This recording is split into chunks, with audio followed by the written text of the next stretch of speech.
The Newsround on Off the Ball. With Gillette, proud sponsors of Movember. Gentlemen, start your razors. This is News Talk. Folks, you're welcome along to Monday evening's Off the Ball. The inevitable happened, according to reports. Somewhere during the second half at Vicarage Road, a virtual meeting was organised to bring to an end the Ole Gunnar Solskjaer era at Manchester United. He'd been treading water for several weeks. Saturday was one dismal display too far. So, what next? That is the question. Andy Mitten is here at 7:30. Pat Nevin will be along after 9. Monday Night Rugby, busy weekend. The Northern Hemisphere has never been more in the ascendancy. To what extent can we read into that?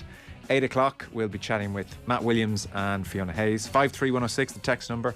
We are at Off the Ball on Twitter. We have Richie McCormack with us as ever. Hello. Hey, Joe. And Nathan Murphy. Hello. Hey, Joe. I mean, if you were Ed Woodward there and suddenly you got an invitation to a Zoom meeting somewhere 20 minutes into the second half of the game at Vicarage Road from one of the Glazer family secretaries, then I think you could probably put two and two together. Yeah, and that message could have come 20 minutes into the first half, I suspect as well, even if it was still scoreless, because Manchester United had turned into an utter shambles by then. This was a decision that could easily have been made a month ago after the 5-0 against Liverpool. They obviously decided to give him time, and that hasn't worked out in any way. And yeah, it was inevitable what was going to happen. Ed Woodward may have looked at that and thought, oh, maybe I should have done something over the last month to prepare for this situation. When I sit down with Joel Glazer and he says, so what will we do next, Ed? And Ed says, I haven't quite thought about that yet. That's a good point. What will we do next? How's about we have a caretaker manager, then an interim manager, and then we think about it next summer? How does that sound to you? The great news, Manchester United fans, is don't stress. Ed Woodward is going to stay on and oversee the next appointment, so don't worry about that. Things are in safe hands. I mean, the lack of planning here is outstanding. It really is. As they're walking out of the stadium after Liverpool 5, Manchester United 0 at Old Trafford, and they're chatting, and someone turned to Ed. Arnold turned to Ed and said, anything we should discuss? Nope. Things look good to me. Nothing on the horizon from where I'm sitting. I mean, it's just hard to believe. The thing, Richie, is there are no guarantees with ultimately whoever they appoint. Say it's in the summertime. No guarantees. There are certainly no guarantees with an interim, because you're going to get a lesser calibre of manager to be interim. Like, the thing could fall down around their ankles here over the next 6 months. This isn't, there are 4 games left of the season interim. Yeah, they've got, 2/3 of the season left, or more. It's a shambles. Like, in no other industry would a group of workers be able to down tools in an effort to oust their manager, be it obvious or not. Like, that's ultimately what's happened here. Is the players have decided that, we don't fancy this guy. Probably be better off with another manager. No other industry does a manager come in and go, all right, yeah, I'm relying on you guys who've gotten that last lad sacked to bring this club up to where it needs to be. It's just nuts, but that's football.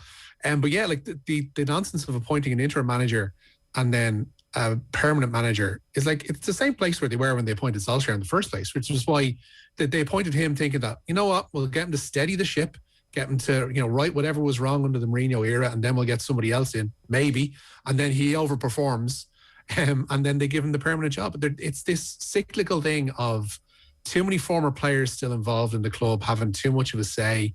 Agents are now having a massive say over this as well, because you saw the line about Ronaldo that came out over the weekend, whereby Jorge Mendes wanted to put to the United board that, he wanted assurances that things are going to start going in the right direction soon enough for his client, which means that Ronaldo's obviously going to have a hand in discussing who's going to be appointed in this. It's just an all-round shambles. They need to, if they had any gumption about them, what they need to do is take these couple of weeks whereby Carrick and Fletcher are still in charge, in temporary charge, go out and hire a director of football first of all, because that's what they've been crying out for since Ferguson resigned and retired and all that. But they have one. They need a director. They need a proper director of football, not Darren Fletcher. And then they need to go and hire a manager who will work with that director of football. They need somebody with standing in the game. They need somebody with a track record of being a decent administrator, because at the moment, it's just former player to former player to former player, with former players on the outside propping them up. And they're just Liverpool in the 90s. It's just the most Liverpool in the 90s scenario you can possibly imagine. And that didn't get solved for another 20 years. And this one, the way it's going, won't either. Yeah. And like Liverpool in the 90s, Joe, they are wallowing in nostalgia constantly. Yeah. Even the interview with Solskjaer last night, and I think you do when you're analysing Ole Gunnar Solskjaer, have to separate the man from the manager, because the man is clearly a gent and incredibly passionate about Manchester United and threw his heart and soul into this. And unfortunately, it just didn't work out. But Manchester United, like, for a club of their size, and I know this is football and it happens all over the place, but that their manager for the last 2 years just happened to be the hero of 1999, that his assistant just happens to be a midfielder who retired 3 years ago, that the director of football just happens to be another midfielder who retired 3 years ago. Like, where is the outside expertise that has been brought into Manchester United to make sure they keep pace with Liverpool, Manchester City and Chelsea? There's none. In fact, what they're doing, the DNA just can't expand at all. It's just the exact same inbreeding all the time around Old Trafford. They need something different, but do they want it? And that's why the next 48 hours, next 3 weeks, 4 weeks, as they make these decisions, going to be fascinating. Like, are they bold with what they want? But do they know what they want? Like, are they bold enough? Are they brave enough to offer Pochettino and Paris Saint-Germain 25 million to buy him out of his contract? Would he take it? Or do they go for the Laurent Blanc option to the end of the season and then he wins the Europa League and they have to offer him another year? It's just the most bizarre club right now as to how it's been run. Well, the reporting from various very reputable places is that Pochettino is absolutely open to a mid-season move. I mean, why it's so much more possible at the end of the season, given that he's contracted there to 2023, I don't know. Maybe just it's an easier time to make the move, but it does seem he's open to a mid-season move. John Murtagh, by the way, he's Manchester United's football director. Fletcher is the technical director. To what extent, though, it's them as opposed to Woodward, Richard Arnold and Joel Glazer making decisions, I think is fairly obvious to everybody. On the Ole Gunnar Solskjaer video, I saw it ridiculed everywhere, as you just knew it would be, and I've seen it held up as an example of Manchester United, all they care about is clicks, which is true. But in fairness, it was Solskjaer's idea, and I thought it was to his credit. I thought he came across brilliantly in the 12 minutes. Not bitter, talked about the players and how much he enjoyed working with them, thought they were all great people, loved his staff, thanked his staff, talked about, his difficult time because his family were in Norway and he was separated from his family during COVID because they went home and that was really difficult, so he wants to spend time with his family, and said a heartfelt goodbye. And when you think of every other mercenary manager who just heads off into the sunset with their payoff compensation and doesn't give the club a second thought, I thought it was to his credit, and it was too easy to mock it, because no matter what you do in that situation, he would have been slagged off. It's, Solskjaer, he ran off before daybreak and didn't say a word to anybody because he was so embarrassed by the whole thing. He would have been slagged off for that as well. So I actually thought that was a really classy move, and he's one of the few gents, it seems, in the game who isn't just heading off to count his cash. But that's what I mean, Joe. Yeah, that kind of passion for the club, sorry Nathan, and that kind of love for the institution is really admirable. Like, it absolutely is, but it doesn't win you trophies and it doesn't make you a good manager. And United similarly, like, that's indicative of the situation they're in now, and they have been for the last 3 years, is that somebody who they think fondly of suggests something to them and they say yeah. That's how the Ronaldo signing ultimately came around. Like, Solskjaer could have suggested that video and United said, no, listen, just give it a couple of months to settle down, come out and do a video then and come back to we'll do something on the website, we'll do something on MUTV, we'll just let this die down and not throw him open for ridicule, even just because it was his idea. Like, they knew what the outcome of that interview would be. They knew how it would be viewed, and they knew it would be viewed regardless of how many people say it was his idea, that it would be a United idea. And that should have been avoided. I take your point. I'd say they're thinking as well, this is for the fans, and it went down very well with the fans. And his logic was, I want to do this interview so I'm not plagued with interview requests for the next few months. This is all I'm saying about the situation. Can I just give you, Nathan, and these are my favourite types of pieces, I do enjoy them, I have to say, the what went wrong behind the scenes articles, which suddenly appear everywhere when sources thrown under the bus. Sources just abandon all loyalty straight away. So, you remember David Moyes, one of the great accusations against Moyes, as well as getting rid of the chips and the ketchup, was that he was seen reading a self-help book on the way home from a loss to Olympiacos on the plane. Good to Great, by the way, if you're interested, Nathan, was the name of the book. I think it actually went up the bestseller list after that emerged. So we have Rob Dawson here, ESPN. By the way, I think Rob Dawson's done great work here, but it's just the ridiculous things people are saying to Rob Dawson around the club about Solskjaer that catch the eye. For instance, talk about like scoreboard journalism here. And again, I'm not saying Dawson, I'm saying the people saying this to him. Visitors to Solskjaer's office at Carrington were often surprised that he was the one making the tea or coffee. So, I mean, there we go. This was the level. The hotel in Bern for the Champions League match with Young Boys in September wasn't up to the usual standard. Solskjaer just laughed it off. One source said Jose would have gone ballistic if he'd still been in charge. Again, Solskjaer lacking standards. He insisted, Solskjaer, on sitting with the players at mealtimes rather than at the designated coach's table. Again, too nice. And look, there are some legitimate things here. In the end, there was a feeling amongst some players that he was too desperate to be liked. A number of players frustrated, interestingly, at the influence wielded by Kieran McKenna, first team assistant coach.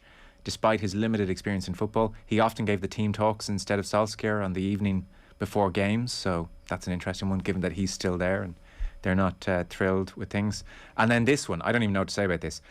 Noticing that he was occasionally landing himself, Solskjaer this is, in hot water by tripping over his words during early morning news conferences, United moved them to the later time of 1 p.m. on a Friday to give him time to acclimatise back into English after speaking Norwegian with his family at home the evening before. I mean, there you go, Nathan. That's just a smart thing to do. But like, that shows the character of this Manchester United side at the moment. And that's why it's going to be so interesting to see whoever it is comes in. Can they turn that around? Because you look at the players in that team and so many of them have let him and themselves down. And a great manager doesn't allow that to happen. Look at Liverpool, look at Manchester City, look at Chelsea right now. You do not see players playing for them that have the character of an Anthony Martial or a Paul Pogba, who are not chasing back, who give up the ball again and again and again. Like, they shouldn't even be at the club. A strong manager gets rid of them. Why is Anthony Martial still there? You look at what Guardiola's done, what Klopp has done. Players who didn't fit their system, players who didn't fit their character were turfed out of the club. And Solskjaer never did that. He let them away with it. And it was the same mistakes again and again and again. And there is the possibility, while I do understand the argument of he has made progress and he's certainly brought a level of stability. He's just such a calm figure and always has been. There's really no controversy. There's been no breakdown or anything like that from Ole Gunnar Solskjaer. He's brought a sense of calm to Manchester United. But there is an argument that what he achieved last season with that squad finishing second, miles behind Manchester City, and getting to Europa League final was the least possible achievement for that Manchester United squad. That where they are now is as low as they could possibly be. That another manager comes in with the talent that's there, gets rid of the players that they don't want. And actually, this is a Manchester United side with a great manager who could be real contenders. Like, that's the issue around United. Like, you're talking about getting rid of players and selling them on. Like, that is the job of a modern day director of football or sporting director or whoever you have, like Fran Soriano and Chiki Bergeristan at Manchester City, Michael Edwards, who's outgoing at Liverpool now, and Marina Gravenskaya at Chelsea. That's the job they do. Like, Michael Edwards has made, a career out of getting 20 million quid for people like Ryan Brewster and Dominic Solanke because they weren't wanted. If a player doesn't want it, it's the sporting director's job to sell them on, and they haven't had somebody strong enough to actually broker these deals to get rid of these players who don't want to let go of their massive wages. Are you telling me John Murta hasn't made an impact on you? Not clearly. I've you didn't know he existed. I didn't know he existed, exactly. But like that's what modern day sporting directors do, and they're in place at every big club around Europe now, and that's just the way of things. Because if a manager still has a player knocking around, like, they're liable to think, oh, she's still here, like, and he's after putting in a couple of decent shifts in training and might use him. And that's how the likes of Martial and so on and so forth have survived for so long there, is because they're still there and there hasn't been a concerted effort made to shift them out of the club. And if you have the right structures in place, you don't have to overburden your manager with assets that he doesn't want, and you get the ones that he actually does. And from that point on, you can at least try to be successful. United aren't trying to be successful in the way that they're set up at the moment. We got to keep things moving. I'm going to read out some of your texts, and there are lots of them rolling in just a moment. But we should start the news round. It is with thanks to Gillette, proud sponsors of Movember. Gentlemen, start your engines. And Richie, your news round is starting with Jack Carty, who's signed a new deal. Yeah, good news for Connacht, good news for Ireland. He's signed a new 3-year deal with the province. The Half's new deal will keep him with Connacht until at least the summer of 2025. Carty says he's committed to a Connacht side that he believes are fully capable of challenging for silverware. Meanwhile, on sad news west of the Shannon, the Connacht have led the tributes to their former prop Ray McLaughlin, who has died at the age of 82. McLaughlin won 40 Ireland caps between the mid-60s and early 70s, and he played on 2 Lions tours. Yeah, we have Monday Night Rugby coming up with Fiona Hayes and Matt Williams after 8 o'clock. Loads to discuss there. That news about Ray McLaughlin hadn't quite come through when I spoke to Fiona and Matt, but condolences to all concerned. Meanwhile, Harry Maguire sat alongside Michael Carrick at their Champions League press conference today. Yeah, they were given an update ahead of that game away to Villarreal tomorrow night. And Maguire says the players are taking responsibility for Ole Gunnar Solskjaer's sacking. United finally pulled the trigger on the Norwegian yesterday, barely 24 hours after their humiliating 4-1 defeat at Vicarage Road. Mauricio Pochettino and Julen Lopetegui have been mentioned as potential replacements, with Zinedine Zidane reportedly not interested. Michael Carrick and Darren Fletcher are in temporary charge, starting with that game at Villarreal tomorrow. And Maguire says it's the players' fault that Solskjaer is now out of work. I think it's been a very hard time for us as players as well, because the amount of respect that we have for the boss and what he's done for a lot of us over the last 2.5 years period, which he's been here. We've been on a journey together. It's never nice to see someone lose the job, and for him to come in and speak to us yesterday, the emotion around the place, I think, it was difficult to be in. And I think all the lads, I think it showed as a group of lads how much we wanted to succeed. And I think, like you've said, the result on Saturday, it wasn't good enough. But the results of recent have ultimately not been good enough, and it's a result business. And unfortunately, Ollie's paid the price for that. And obviously, we've got to take a big responsibility of that as well. To be fair to him, there's not much more he can say. Do you think it crosses his mind? Is Roy Keane going to do impersonation of this as he's answering questions? Sick of listening to Harry Maguire apologising, though. Like, that mistake for the red card. I'm a very modern thinking coach of the Parkville under-8s, Joe. Indeed. But if one of the kids did that, you would be hammering them. No, you wouldn't. What? We've been over this. We're not allowed to do that anymore. Nathan, we've spoken about this. What are you doing? You're a disgrace. Like, just his dip in form, again, just typifies everything that has gone on at Manchester United, and he just needs to step back. Like, I know it was a premature cupping of the ears for England, wasn't it? Oh, he's getting bad advice. There's a lot of people getting bad advice, and there's just so much spin around Manchester United. And that's why I'm wary of reading too much into what I'm reading, which is a lot of different accounts of what will happen next. You look in the papers this morning, they've spoken with Brendan Rodgers about the possibility of him coming. There's a real buzz about Pochettino might just dump Paris Saint-Germain in the middle of the season, like dumping Messi and Mbappe and Neymar in the middle of the season, such as the size of the Manchester United job. That feels to me like spin. That feels to me like Manchester United trying to remind everybody that actually this is what we could do. This is still the power of this job, while they're scrambling in the background, hoping that somehow a Julen Lopetegui or maybe Laurent Blanc comes into the end of the season. It would be one of the craziest decisions of all time if Mauricio Pochettino left Paris Saint-Germain right now. I mean, he would come to Manchester United. He would really, really want to go to Manchester United. He may be thinking, I've really wanted this job. I've missed out on it twice already. Will it come around a fourth time if I don't go now? Some of the texts in, Sean, I keep hearing things like United are bigger than this. A club like United shouldn't be in this situation. Nottingham Forest, Kings of Europe, Leeds, perennial league winners, and they've won shag all in the last while. No team has a divine right to be winning trophies, says Sean. Aaron, this board has not made a good decision since Ferguson left. I mean, you're not far wrong there. United players overpaid, spineless. The achievement is signing for the club, not winning anything, says Tom in Leash. Diego Simeone, the obvious answer, says Alan in Kilcock. I don't think his style of football will go down well there, Alan. I mean, serial winner for sure, but I don't know. Get I can't over see it. him at the club. Serial winner. I know. Serial winner. Is that not the key point? Conte, I felt this Manchester United way. Conte was the better balance there. Conte was a perfectly good balance. I think Conte, in his league-winning season with Chelsea, scored more goals than 10 of United's 13 Premier League wins, actually. Conte was the answer.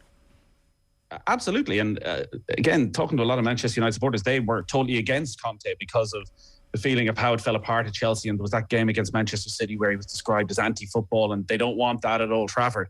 But actually, Chelsea at their best, I remember going to watch them against Manchester United one day and ripping United apart. I think they were bloody brilliant when Diego Costa was firing in all cylinders. They were a proper attacking team. Now, it didn't end well, but right now, if you're a Manchester United fan, would you not take challenging for a title next season with any style of football? And tell me this, when for the position of interim to the end of the season, people first said Roy Keane, it was generally meant as a joke. And then as time goes on, I think people are starting to think, well, I mean, would it be such a bad thing? Rocket up several backsides and straighten a few out? Would it be such a bad thing? Discuss. I think Michael Richards was right yesterday where, like, with this particular Manchester United team, Keane has ruled himself out of it with the way he's spoken about some of the players. I just couldn't see how they would accept it. And I know maybe it's exactly what Harry Maguire needs, is to be told a few home truths. But is any director of football or CEO going to put the players in that sort of position? I would clearly love to see it. We would all love to see it. And it shouldn't be as ridiculous as it sounds because of all that Keane has done. But as much of a basket case in Manchester United is right now, I just can't see that happening. I mean, it's a bold play, Richie. Yeah, I mean, it's never it's never going to happen, because for all the things that Roy Keane has done, it should happen. But also for all the things Roy Keane has said, it's not going to happen. Like there isn't a chance in hell that any agent of a player would want their clients dealing with the reality, the very harsh reality of Roy Keane on the training ground. And plus, like, his managerial CV is poor. So that would rule him out. There's been some interesting names bandied about. Like, I saw Mark Hughes' name come up in a couple of places as an interim, or, you know, if they're going to go down that club legend route again, somebody who's experienced and still out of work. Steve Bruce. But like Steve Bruce. But like, this is. No, I was joking. I know, but they like, can't get Steve Bruce in. But they haven't mentioned, and that's the bizarre thing, is that literally anything on the scale at the moment is believable. Whether it's Roy Keane over here, you kind of go, part of you kind of goes, oh, well, maybe, to Pochettino over here, who's in charge of like one of the biggest clubs in the world with three of the best players ever at his disposal at the moment, and you're thinking, oh, maybe they might pry him away, and it all kind of has an air of plausibility, and yet none of them, like, that speaks to the direction, or the lack of direction that United have. Is that, what are they actually looking for? Like, what's their criteria for a manager here? Because I, honest to God, don't think they have one. Yeah, I think they're looking for Alex Ferguson. I still think they're caught up in that fantasy. So we'll keep things moving. Andy Mitten is going to join us this hour. Ronaldo, by the way, supposedly one of the briefings, it's a self-serving one, to be fair, but flabbergasted at how standards have slipped since he was last at the club. Players turned up late for training, all this kind of carry on. So that's been doing the rounds as well. You have news ahead of the Ireland game, Rich? Yeah, significant squad news as well today. Brighton goalkeeper Megan Walsh has been called into the Republic of Ireland squad. The English-born goalkeeper and former England underage international qualifies through her Enniscorthy-born grandfather. Walsh goes straight into the squad for this week's World Cup qualifiers with Slovakia and Georgia. Jessica Ziu has also been called up to the squad, joining her 16-year-old Shelbourne teammate Jessie Stapleton, who received the call this morning. Leanne Kiernan, Ellen Molloy and Claire Walsh are those ruled out of that duo of games. Meanwhile, Wexford claimed their fourth FAI Women's Cup in 7 seasons yesterday. Lynn Marie Grant, Kylie Murphy and Adele Kennedy all found the net in a 3-1 win over league champion Shelbourne. Yeah, we saw a Molloy-esque assist in that game, Nathan, but that's all I can say. Somebody makes the argument that the biggest problem at the moment is Ferguson hanging around. Shankly at Liverpool is what Val from Ballyshannon reckons. I mean, I don't know. I don't think he has that much say.